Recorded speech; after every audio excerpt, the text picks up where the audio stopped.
project proposal is the initial document, used to define an internal or external project.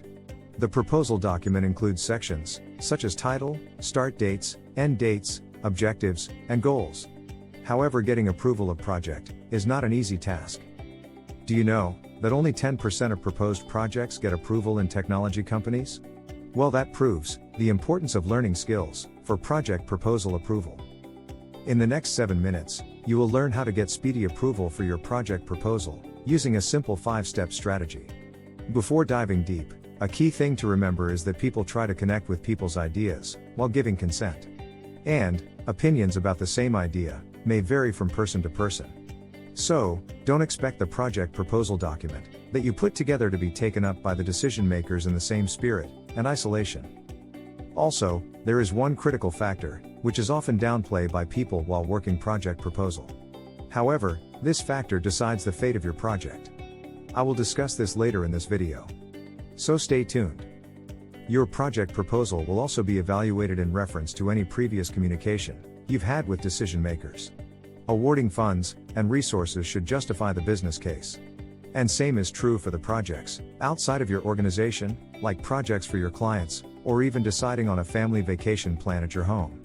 They all need the perfect connection and impactful presentation of ideas. Step number 1 is identifying your stakeholders. This is the most crucial step that will define the likelihood of your project approval. Before anything else, you must clearly identify who your stakeholder is. This is not always easy or intuitive, sometimes requires deeper analysis and research. Basically, you should look for answers like, who are the people you interact with during the project? How this project will be impacting stakeholders, and so on. By understanding who is directly or indirectly affected by your ideas, you can create something truly effective. This also involves learning what is important to them and their major motivations. If your project aims to affect these people positively, it needs to know how your idea provides value to them through this project. Do you know how many times people felt their idea will work, but don't know who will be benefited from it? Well, don't do it. If you can't figure out who will be the beneficiary, chances are that your project proposal will never work out. Don't try to solve a problem that isn't. It's important to remember this, because you can write the best project proposal document, but without any value creation, you have a slim to no chance of getting your project funded. Once you know the stakeholders and their needs, the next step is to know the approval process. While working in any profession, we all are bounded by some predefined business rules and processes. These processes are there to ensure the overall outcome is aligned with organization objectives. Your project mission statement needs to tie in the company's long-range strategy and vision.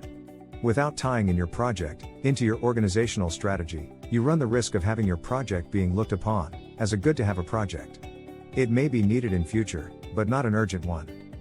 Many businesses work with stakeholders that might have varying approval processes. To work more effectively in this context, you must learn how it works.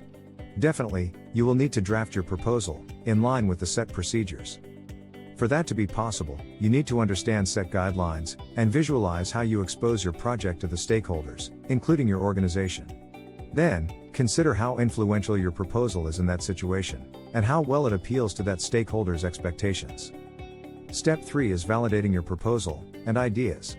After getting to know about stakeholders, expectations, and processes, you will need to validate your proposal. Remember, your idea may seem fine standalone, but when we take the same idea, in the context of the overall business process, things may turn out completely different. A thorough analysis will differentiate your proposal from others, and increase chances of approval. This will also generate high confidence among people evaluating your project proposal. Without pre-validation, you won't be able to win the confidence of deciding authorities. I see the majority of people ignore this step, and finally, end up with disappointment.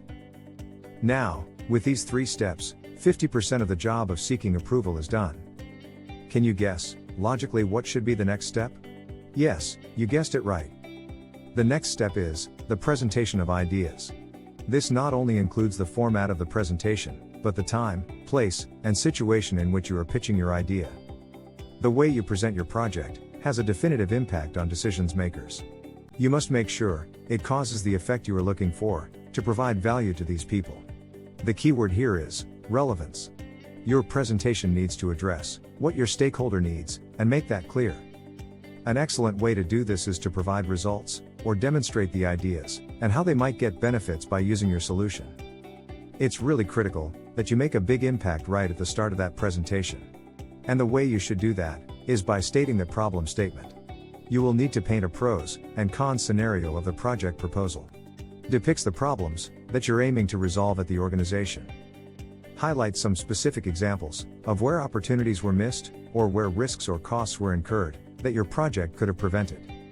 Minor efficiency gains or general skills uplift will not help much in forming strong opinions among decision makers. You want to communicate some impactful reasons and terms for seeking project approval. It's really important for you and your project sponsors to go out there and actively lobby the decision makers about your project. It's time when your decision makers are going to make the decision about whether to thrill or kill that project proposal. The final step is to be prepared for objections or follow-up questions. This is where 95% of ideas fail to convince the decision makers. To your surprise, the majority of presenters ignore this step or pay very little attention while drafting their project proposals. Any objection or follow-up questions may be a good sign. This indicates that you may have hit the right spot and stakeholders are intrigued by your proposal. So, part of the process of getting your stakeholders' approval includes being prepared for objections.